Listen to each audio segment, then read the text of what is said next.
The early morning fog hung thick over the waters of Hampton Roads, Virginia, on March 9th, 1862. The USS Monitor, commissioned just 16 days earlier, had arrived in darkness the previous evening after a harrowing journey down the Atlantic coast. Her crew, exhausted from battling storms that nearly sank the experimental vessel, had little time to rest. Word had already reached them that the Confederate Ironclad Virginia, converted from the salvaged hull of the USS Merrimac, had wreaked havoc upon the wooden Union fleet the previous day, destroying the frigates Cumberland and Congress with shocking ease.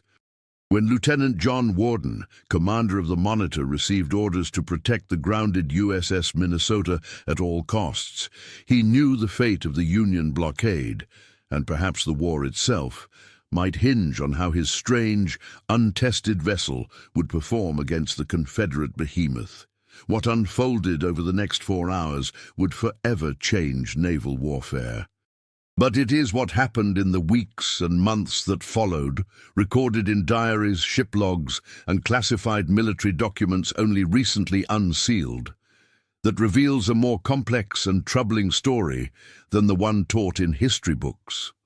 According to naval records finally declassified in 1944, the celebrated First Battle between Ironclads was merely the opening chapter in a shadow campaign of deception, technological espionage, and strategic miscalculation that would haunt both navies until the war's end.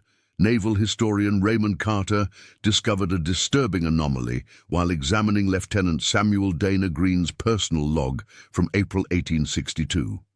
Green, the Monitor's executive officer during the famous battle, had made a cryptic notation regarding what he called the Virginia Incident, a reference to an engagement that occurred weeks after their celebrated duel, an incident conspicuously absent from official Union naval records.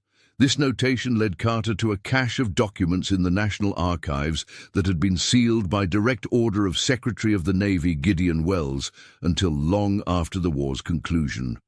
What these documents revealed was nothing short of astonishing.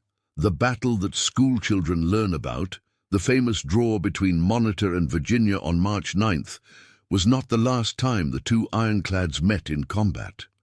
According to reports filed by Confederate naval officers and later confirmed by reluctant Union accounts, the Virginia had managed to disable and temporarily seize the Monitor during a little-known encounter in the shallows near Sewell's Point on April 11, 1862. Even more remarkably, the Confederate crew was shocked to discover that the Union vessel had sustained over 300 direct hits during their previous battle, yet remained structurally intact. A revelation that sent shockwaves through the Confederate Naval Command and ultimately altered their shipbuilding strategy for the remainder of the war. The Ironside beast refused to sink, despite our most concentrated fire, wrote Confederate Lieutenant Catesby ap Roger Jones in a report dated April 12, 1862.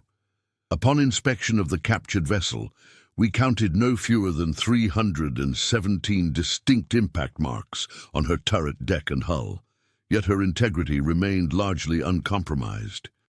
It is as though we spent the day hurling pebbles at a fortress. The incident began when Union naval commanders, under pressure from an increasingly impatient Lincoln administration to eliminate the Virginia threat once and for all, ordered Lieutenant Worden to engage the Confederate Ironclad in what they believed would be advantageous waters near Hampton Roads. What Union leadership failed to account for, however, was the Virginia's recent modifications, specifically the addition of specialized grappling equipment designed to immobilize the Monitor's revolutionary rotating turret.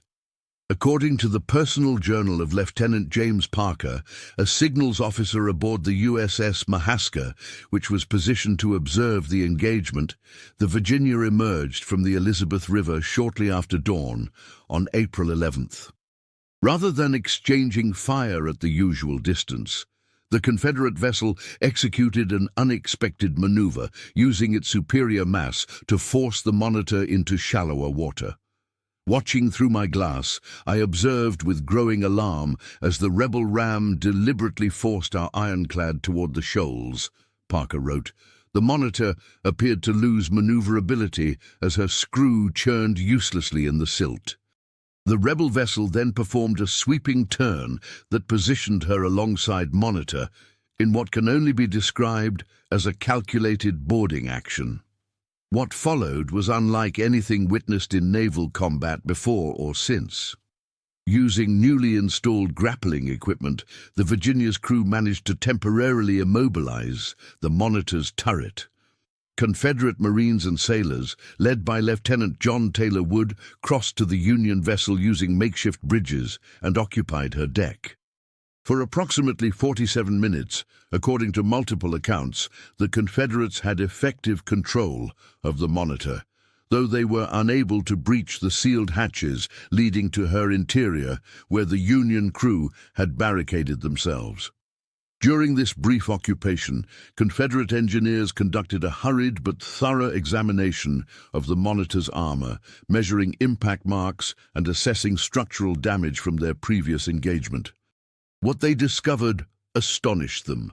Despite sustaining hundreds of direct hits from the Virginia's guns, many at point-blank range, the Monitor's innovative design had prevented catastrophic damage. The overlapping iron plates, secured to a backing of resilient wood, had absorbed tremendous punishment without failure. In his report to Confederate Navy Secretary Stephen Mallory, Lieutenant Wood wrote, "The Yankee vessel's construction is unlike anything previously encountered in naval architecture. The turret, composed of 8 layers of 1-inch iron plate, showed evidence of no fewer than 200 impacts, yet maintained its structural integrity. Even more remarkable was the condition of the deck and hull, which, despite being subjected to direct fire, exhibited only superficial damage. It is my professional assessment that had we continued firing for another day entire, we would not have succeeded in sinking her through conventional means." The occupation ended when Union vessels, including the USS Galena and Aroostook, approached from the direction of Fort Monroe, forcing the Confederate boarding party to withdraw to the Virginia. The incident concluded with both ironclads disengaging, neither side claiming decisive victory, but with the Confederates having gained invaluable intelligence about Union ironclad design. Why was this encounter effectively erased from official Union records? According to memoranda discovered in Secretary Wells' personal papers, the incident represented a potential public relations disaster for the North at a critical moment in the war. The Union had heavily promoted the Monitor as the technological solution to the Confederate naval threat. An acknowledgement that the celebrated vessel had been temporarily captured would have undermined public confidence and possibly encouraged foreign recognition of the Confederacy.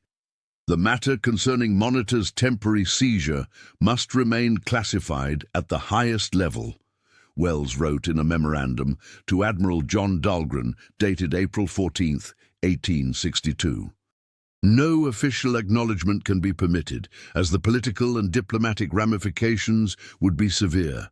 The official record shall reflect only that an inconclusive engagement occurred, with both vessels withdrawing intact. Lieutenant Thomas Selfridge, who commanded the Monitor following Worden's injury in the March 9th battle, maintained a separate, unofficial log that was discovered among his personal effects after his death in 1924. In it, he described the April 11th incident in remarkable detail.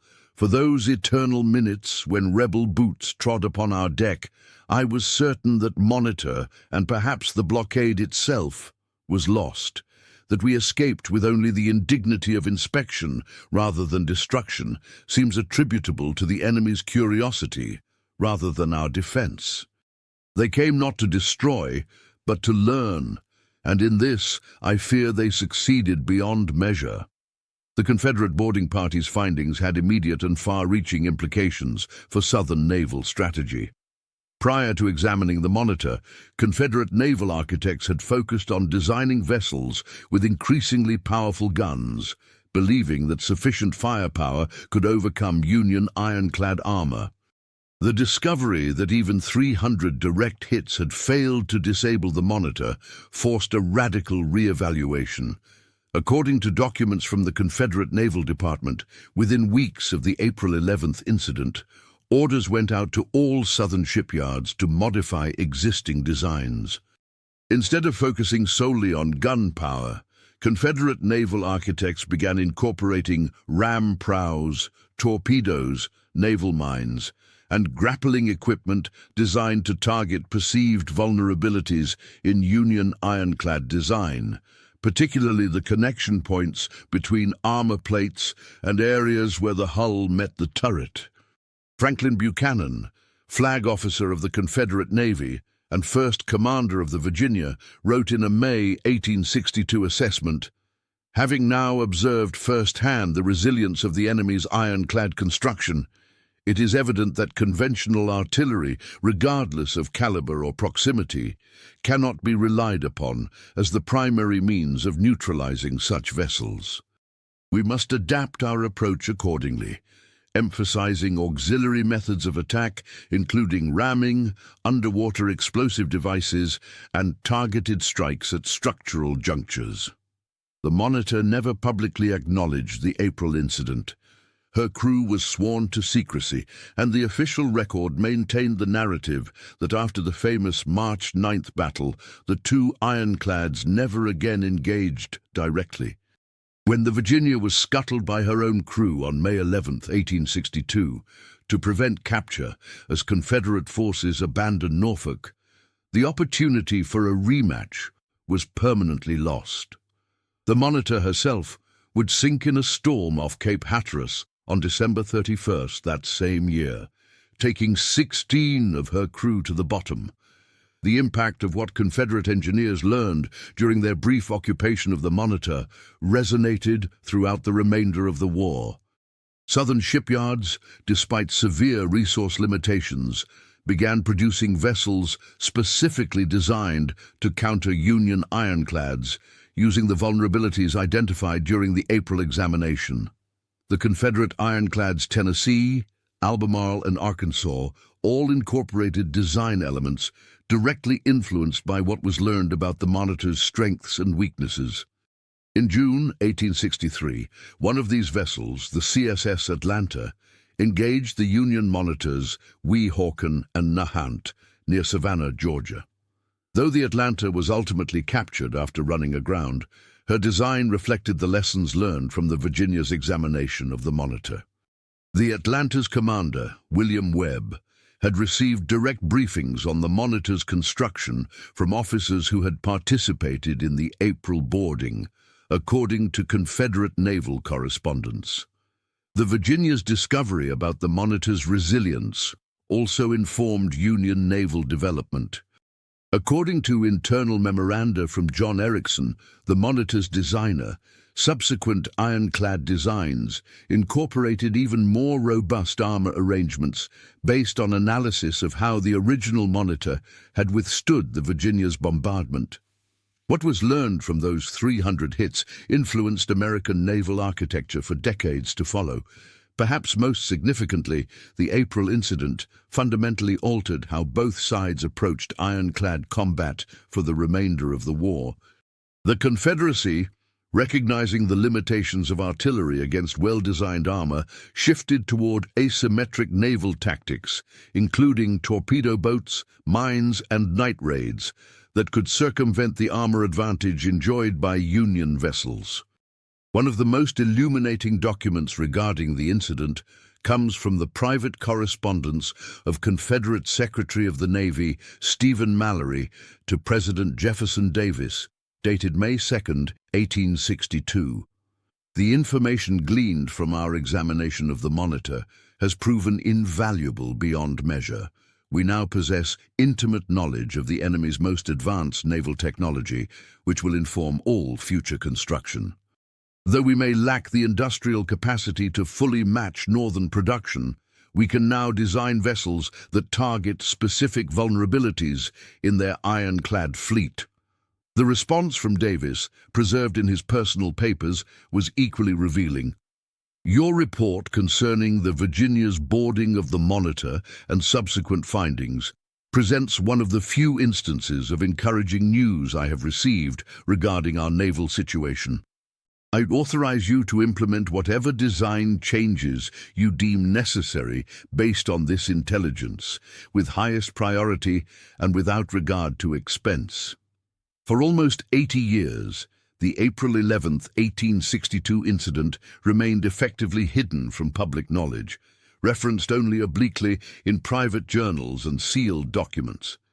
Its absence from the historical record was so complete that even respected naval historians considered rumors of the event to be little more than wartime folklore.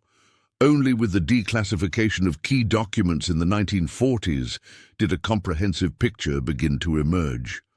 In 1947, historian James Bradford published the first scholarly analysis of what he termed the Forgotten Engagement, drawing primarily on Lieutenant Selfridge's unofficial log and corroborating Confederate records.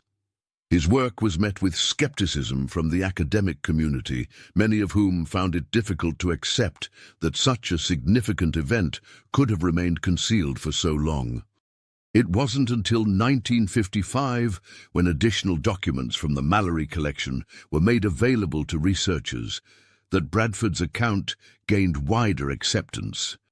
The most poignant reflection on the incident perhaps comes from a letter written by Lieutenant Samuel Dana Green, the Monitor's executive officer, to his brother in 1871, nearly a decade after the war's conclusion.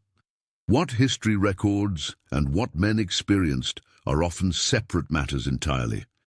I've read accounts of our engagement with the Merrimac, Virginia, that bear so little resemblance to events as I witnessed them that they might describe a different battle altogether. The truth of those days on Hampton Roads, both in March and in April, remains incompletely told, and perhaps that is as it should be. Some aspects of war are best left to fade with those who endured them. The letter continues with a passage that historians find particularly significant. I am often asked if I feared for my life during our famous battle in March. In truth, I was too occupied with duty to entertain fear. It was only during those terrible minutes in April, when enemy boots sounded above our heads and we huddled below, uncertain of our fate, that I truly understood the fragility of our situation. That morning taught me that iron, regardless of its thickness, provides only the illusion of invulnerability. For the men aboard both vessels, the April incident represented a jarring reminder of the personal reality behind the technological revolution they were part of. Naval warfare was transforming around them, but the human experience of conflict, the fear, uncertainty, and split-second decisions remained constant. Confederate Lieutenant John Eggleston, who served as a gun commander aboard the Virginia during both the March and April engagements, later wrote in his memoirs, "We approached the Monitor that April morning with considerable trepidation, having experienced the futility of our guns against her armor. The decision to attempt boarding was born of desperation rather than confidence. Not one man among us expected to set foot on her deck, let alone conduct an examination of her construction. That we did so, and returned to tell of it, seemed nothing short of providential." The Union sailors' perspective was preserved primarily through the private correspondence of Monitor crew members, who, despite official silence, occasionally shared their experiences with family members. Engineer Isaac Newton, in a letter to his wife dated June 1862, made oblique reference to the incident.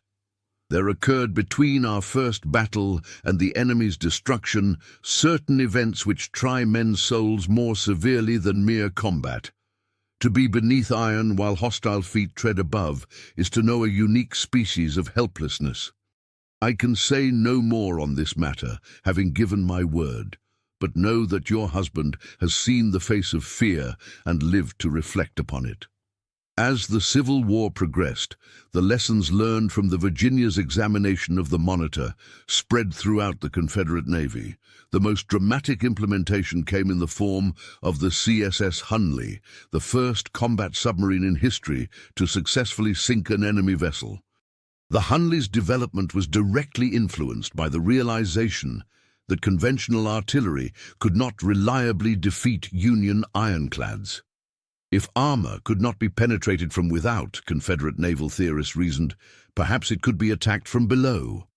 Similarly, the design of the CSS David-class torpedo boats, semi-submersible vessels designed to deliver explosive charges directly to an enemy ship's hull, reflected the strategic shift necessitated by what Confederate engineers had learned about ironclad resilience.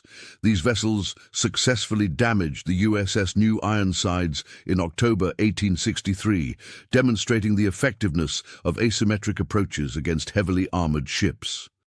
The Union Navy, though never publicly acknowledging the April incident, nonetheless implemented significant design modifications to subsequent Monitor-class vessels.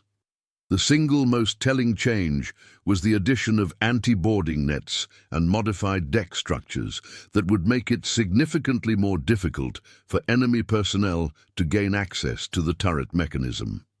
A vulnerability clearly identified during the Virginia's brief occupation of the original Monitor.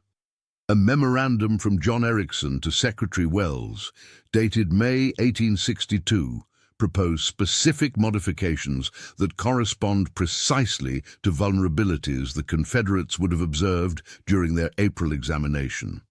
I recommend with utmost urgency the implementation of improved securing mechanisms for the turret base, as well as reinforced hatches resistant to forced entry, Erickson wrote. Recent events have demonstrated potential vulnerabilities in the current design that must be addressed in all vessels currently under construction. When considering the broader historical significance of the April 11th incident, naval historians now generally agree that the temporary Confederate capture of the Monitor represented a pivotal moment in 19th century warfare, not for its immediate tactical impact, but for how it accelerated the evolution of naval technology and strategy on both sides. The incident forced naval architects to confront the limitations of their designs and adapt to a rapidly changing technological landscape. By 1941, when the final classified documents regarding the incident were made public, the ironclad revolution had long since given way to the age of dreadnoughts and aircraft carriers. Yet the fundamental lesson of that April morning in 1862, that technological advantage is fleeting and adaptation is essential, remained relevant to naval planners facing the challenges of a new global conflict. For the men who served aboard the Virginia and Monitor, however, the incident was less about technological revolution than personal experience. Lieutenant Green, who would survive the war only to struggle with what modern clinicians would likely identify as post-traumatic stress disorder, rarely spoke publicly about his service aboard the Monitor. In one of his few recorded statements on the subject, given at a veterans gathering in 1887, he offered a perspective that transcended the tactical details that so fascinate historians. We were ordinary men serving in extraordinary times, aboard vessels unlike anything that had come before.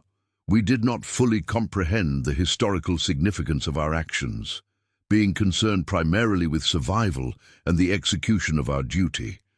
History may record our names and deeds, but it cannot capture the uncertainty we felt beneath those iron plates, nor the wonder we experienced as we participated in the birth of a new age of warfare.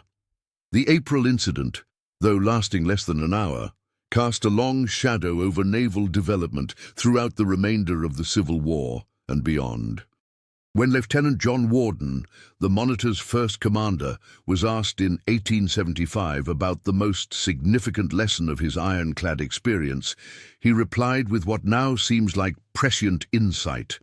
No technology, regardless of its initial advantage, remains superior for long. The Virginia taught us that wooden ships were obsolete. Our experience with Monitor taught us that even the most revolutionary design quickly finds its counter. The only constant is change itself. As Union and Confederate naval architects incorporated lessons from the April incident into subsequent vessel designs, they set in motion an accelerated evolution of naval technology that would culminate in the steel battleships of the early 20th century. The incident thus serves as a crucial link in the chain of innovation that connects the age of sail to the modern era of naval warfare. For decades after the war, veterans of both ironclads occasionally alluded to the April business in private correspondence, though public discussion remained taboo due to lingering classification concerns.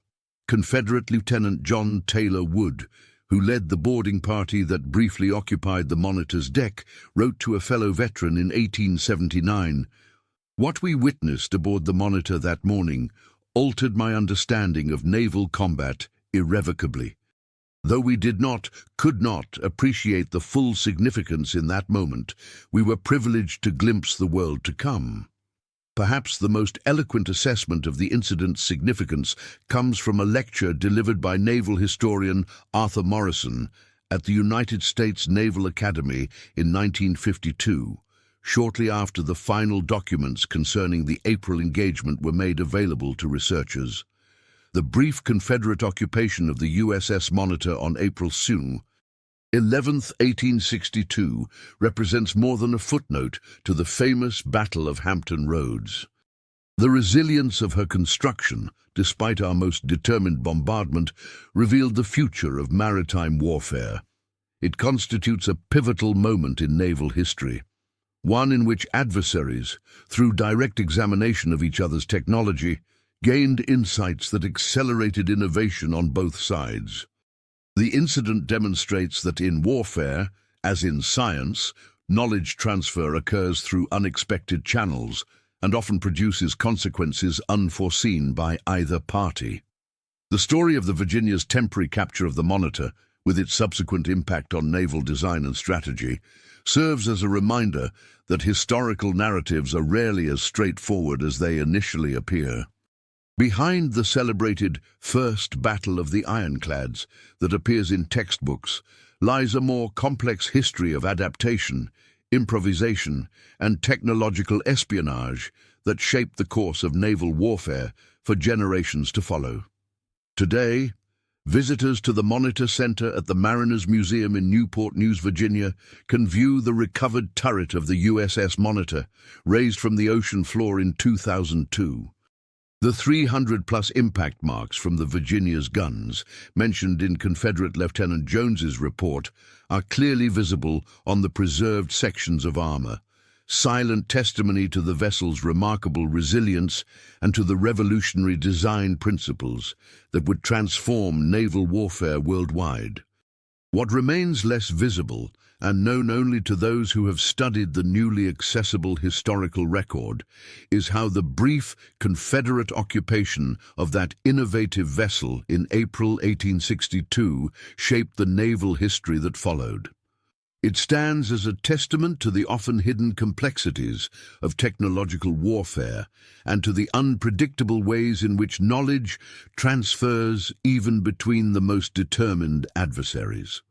In his final public address before his death in 1921, the last surviving member of the Virginia's crew, Seaman Thomas Spencer, offered perhaps the most fitting epitaph for both the famous March 9th battle and the lesser-known April incident. "We thought ourselves revolutionaries, wielding iron and steam against the wooden navies of the past. Only later did we realize that we were merely opening a door through which generations of naval architects would pass, each building upon and improving what came before. The true legacy of Virginia and Monitor lies not in who won or lost on Hampton Roads, but in how they transformed mankind's relationship with the sea forever after." The battle between these revolutionary ironclads and the subsequent April incident demonstrated that naval warfare had changed irreversibly. The age of wooden ships and broadside exchanges was ending, replaced by an era of technological innovation that continues to the present day. And it all began with those fateful encounters in the waters of Hampton Roads in the spring of 1862, one celebrated in history books and one nearly lost to history altogether. That April morning, when Confederate sailors temporarily seized the Union's most advanced warship, only to discover that their most concentrated fire had failed to sink it, marked a pivotal moment in naval history. A moment when adversaries looked beyond the smoke of battle and glimpsed the technological future that awaited them all.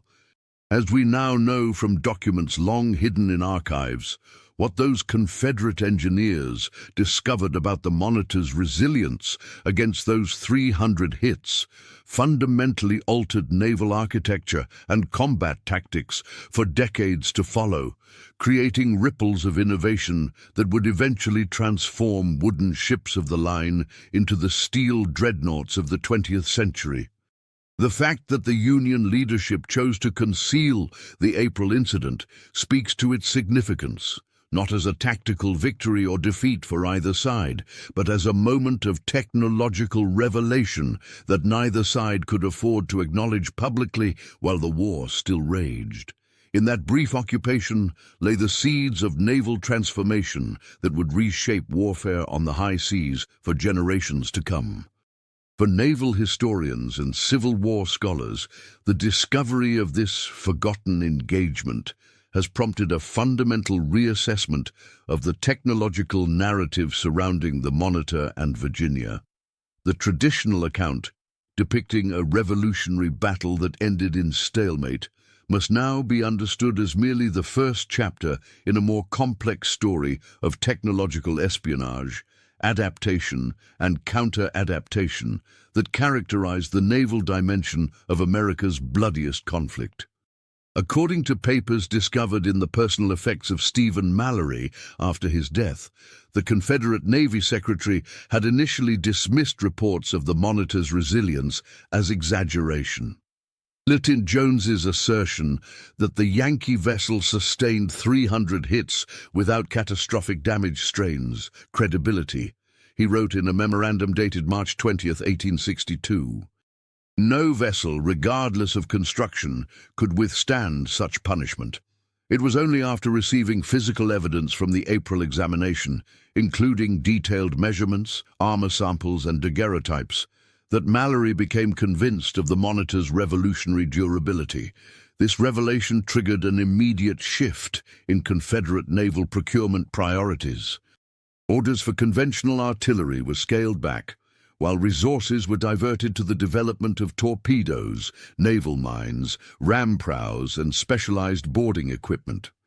A confidential circular issued to Confederate naval yards on May 3, 1862, instructed, "All vessels currently under construction are to be modified to incorporate ramming capacity and torpedo deployment mechanisms, as conventional artillery has proven insufficient against the enemy's most advanced ironclads." The Union response to the April incident, though never officially acknowledged, was equally significant.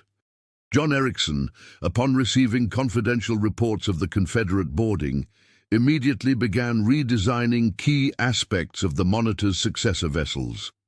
The USS Passaic, laid down in May 1862, incorporated significantly improved hatches, reinforced turret mechanisms, and anti-boarding features that directly addressed vulnerabilities exposed during the April incident. "The modifications I have implemented ensure that no enemy boarding party will again gain access to critical mechanisms," Erickson wrote in a private letter to Commodore Joseph Smith of the Navy's Bureau of Yards and Docks. The experience of April 11th, while regrettable, has yielded valuable insights that will render all subsequent vessels of this class significantly more secure. For the men who served aboard both vessels, the technological implications of their encounter were less significant than the personal reality of combat in this new era of naval warfare. Samuel Dana Green, in his later years, rarely discussed the tactical or technological aspects of his monitor service, instead focusing on the human dimension of fighting within an iron vessel. What I recall most vividly is not the sound of Confederate shells striking our turret, but the expressions on the faces of my men as they realized that for the first time in naval history, we were effectively protected from enemy fire, Green wrote in 1880. That momentary transition from terror to cautious relief was perhaps the most profound aspect of the Ironclad Revolution, the realization that men could now survive what would previously have been certain death. This human dimension of the Ironclad Revolution is often overlooked in technological histories, yet it represents perhaps the most significant aspect of the Monitor Virginia encounters. For centuries, sailors had gone to sea with the knowledge that their wooden vessels offered minimal protection against enemy fire. The psychological impact of fighting within iron walls, even temporarily penetrable ones, fundamentally altered the experience of naval combat.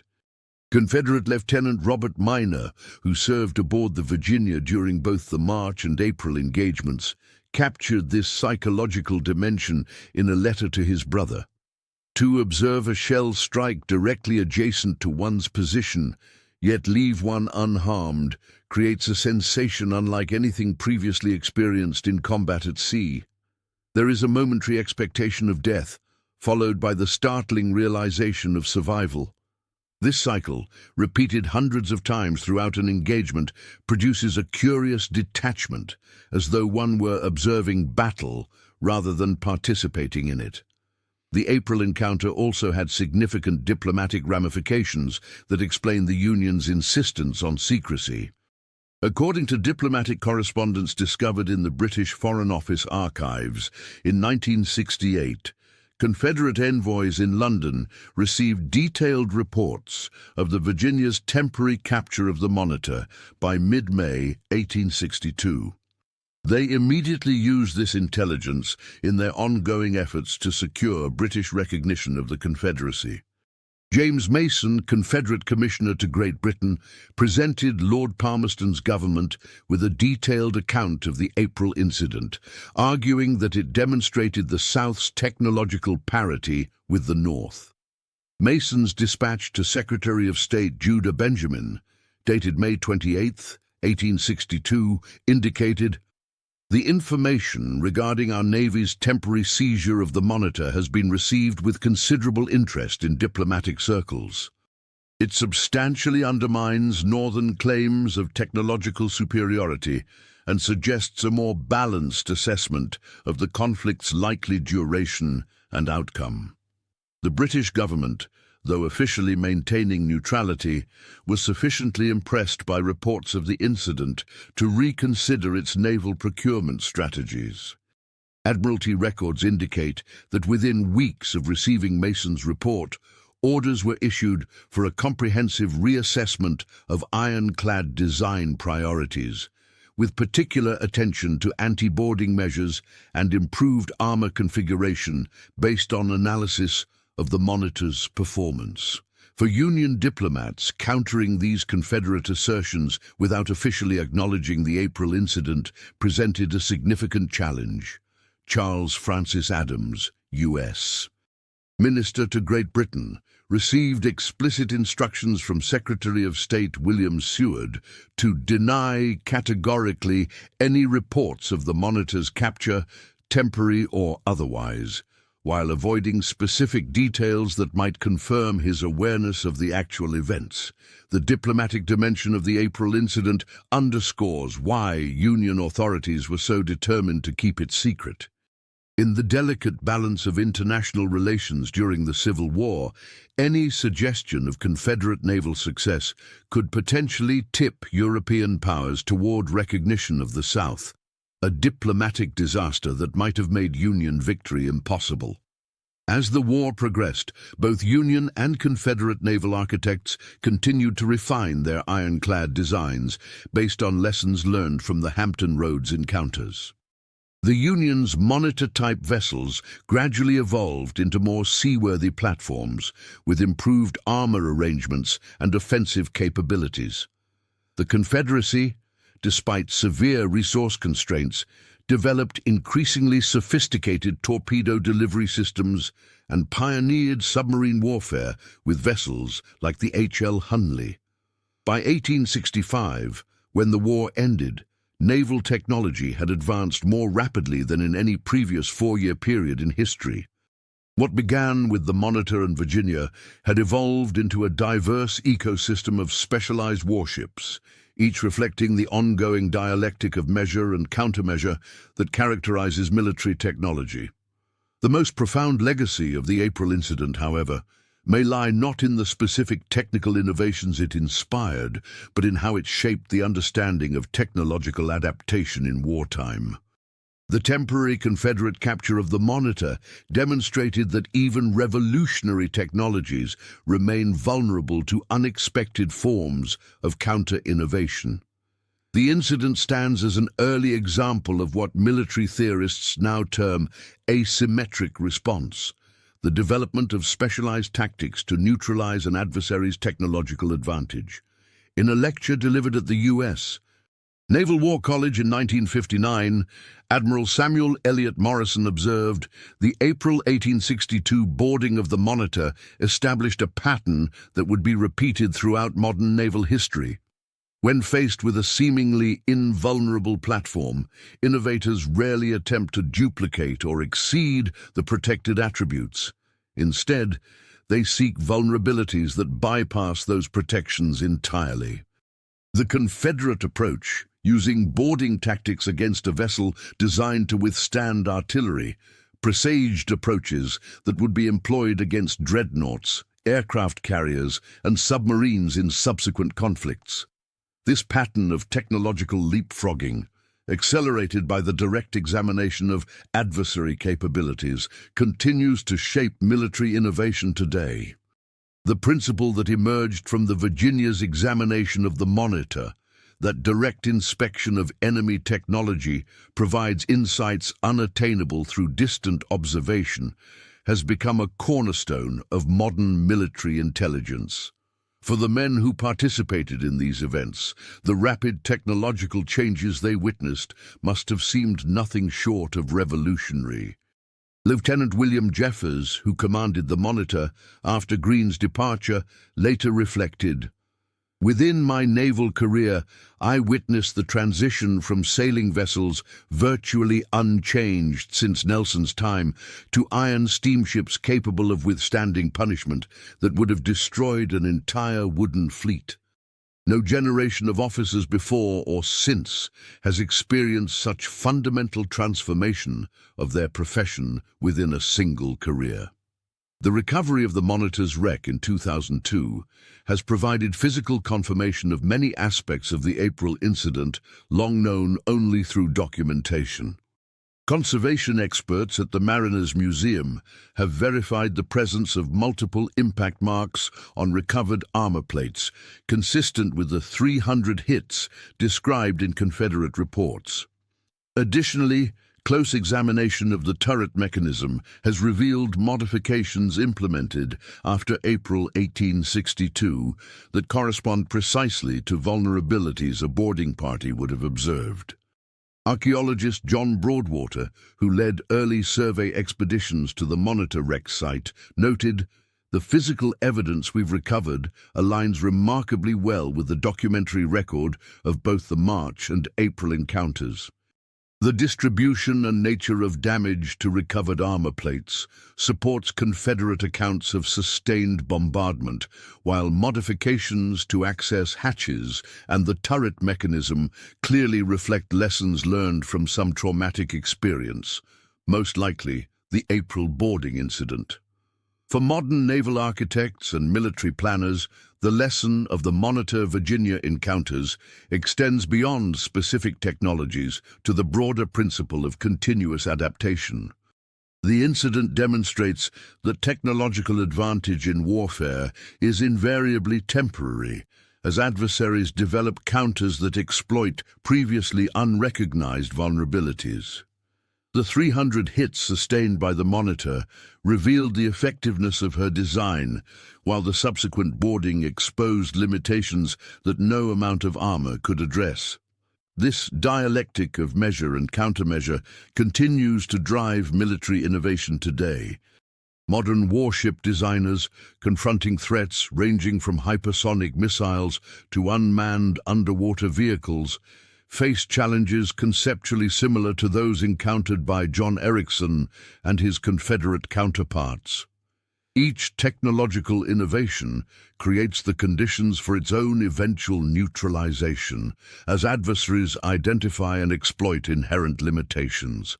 The April incident also highlights the role of information security in technological warfare. The Union's determination to suppress all record of the Monitor's temporary capture reflects an early recognition that knowledge of technological vulnerabilities can be as strategically valuable as the technology itself. In today's terminology, what the Confederates gained through their brief occupation of the Monitor would be classified as a major intelligence coup, providing insights that shaped their naval strategy for the remainder of the conflict. As we approach the 160th anniversary of these events, historians continue to uncover new details about both the celebrated March battle and the long-suppressed April incident. The recent discovery of Lieutenant Jones' complete after-action report in a private collection has provided the most detailed Confederate account yet of the Virginia's examination of the Monitor.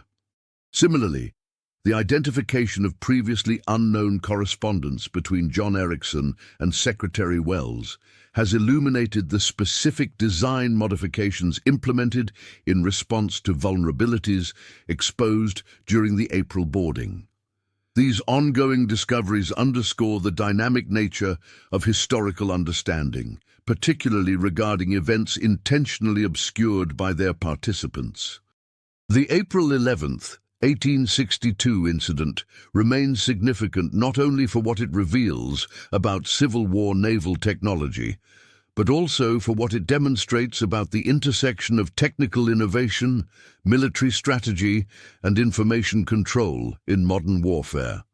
For the Union sailors trapped below the Monitor's iron deck, while Confederate boots sounded above, and for the Confederate engineers who hurriedly examined the vessel they had failed to sink with 300 direct hits, the experience was simultaneously personal and historic. They were participants in a pivotal moment of technological transition, a moment when the nature of naval warfare changed irreversibly and when direct examination of enemy technology accelerated the pace of innovation on both sides. The full significance of what occurred during those 47 minutes when the Virginia's crew temporarily seized the Monitor would not become apparent until decades later, when previously classified documents revealed how profoundly the incident had influenced naval development on both sides.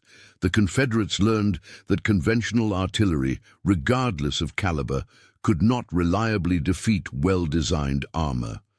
The Union discovered that even revolutionary vessels remained vulnerable to determined adversaries, employing unexpected tactics. Both lessons would echo through subsequent naval history as ironclads gave way to dreadnoughts, and dreadnoughts to aircraft carriers and submarines. The principle established during that April morning in 1862, that warfare is an ongoing process of technological measure and countermeasure, remains as relevant today as it was when Confederate sailors first set foot on the Monitor's iron deck. As Thomas Selfridge, one of the Monitor's commanders, wrote in 1870, "What transpired in Hampton Roads during those spring days of 1862 was nothing less than the birth of modern naval warfare. We who served aboard Monitor, and those who faced us from Virginia, were privileged to witness the end of one era and the beginning of another. A transition measured not in decades, but in days. That some aspects of our experience remained classified for decades afterward only underscores its profound significance.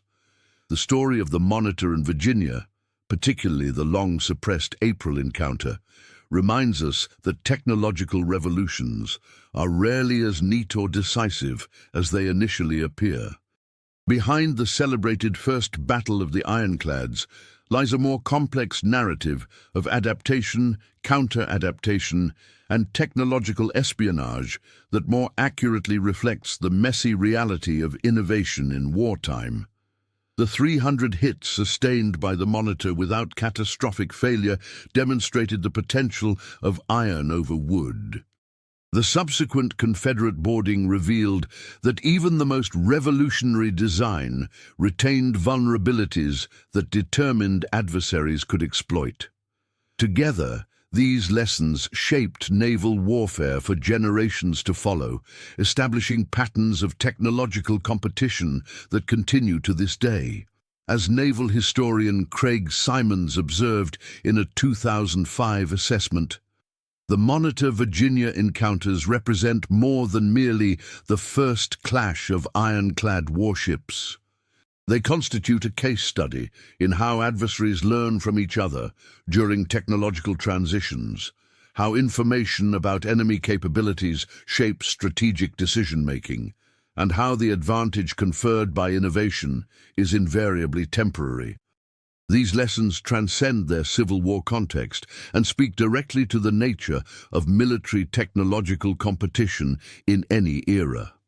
For the men who served aboard these revolutionary vessels, however, such historical significance remained abstract compared to the immediate realities of combat.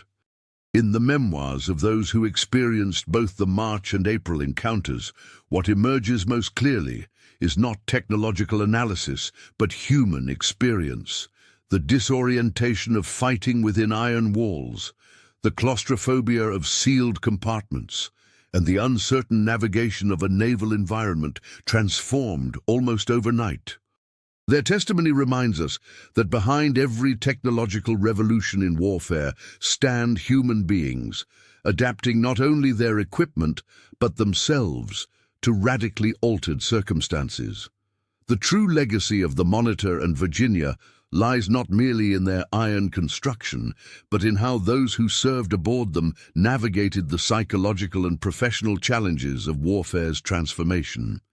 As we contemplate these events across the distance of more than a century and a half, perhaps the most relevant insight they offer is not about specific technologies, but about the process of technological change itself.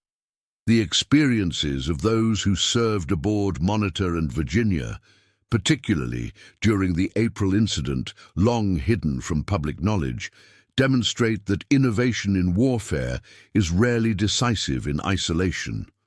It is, instead, the beginning of a new cycle of measure and countermeasure, as adversaries adapt to changing circumstances and develop novel approaches to persistent challenges. In that sense, the 300 hits sustained by the Monitor without sinking and the subsequent Confederate boarding that revealed her vulnerabilities stand as complementary rather than contradictory lessons. Together, they illustrate the complex reality of technological warfare, that every innovation, regardless of its initial impact, contains within it the seeds of its own eventual neutralization. This dialectic of technological adaptation continues to shape naval warfare today, as it has since those fateful days in Hampton Roads when iron first proved superior to wood, and when determined adversaries first demonstrated that even iron has its limitations. The true significance of the Monitor Virginia encounters, including the long-suppressed April incident, lies in this enduring lesson that in the ongoing competition between measure and countermeasure, innovation is not an event, but a process, driven forward by the direct examination of both adversary capabilities and one's own vulnerabilities. As Lieutenant Green wrote in his final assessment of his Monitor service, what we experienced in those spring days of 1862 was not merely combat, but revelation, the unveiling of warfare's future, and the recognition that no technological advantage, however revolutionary, remains decisive for long. This lesson, more than any specific innovation in armor or artillery, constitutes the true legacy of our service aboard the cheese box on a raft that changed naval history forever. The story of how Confederates seized a Union ironclad and were shocked to discover it still floated after 300 hits, thus stands as more than a forgotten footnote to a famous battle. It represents a pivotal moment in the evolution of modern warfare, one in which direct examination of enemy technology accelerated the pace of innovation on both sides and established patterns of adaptation and counter-adaptation that continue to shape military development to this day. As we reflect on these events across the span of intervening decades, perhaps their most relevant lesson is not about specific technologies, but about the process of technological change itself, the recognition that innovation in warfare is not a destination, but a journey, driven forward by the ongoing dialectic between protection and penetration, between measure and countermeasure, that has characterized military competition throughout human history. In that journey, the Monitor and Virginia represent not an endpoint, but a beginning, the first step in an ongoing process of technological evolution that continues to reshape naval warfare with each passing generation.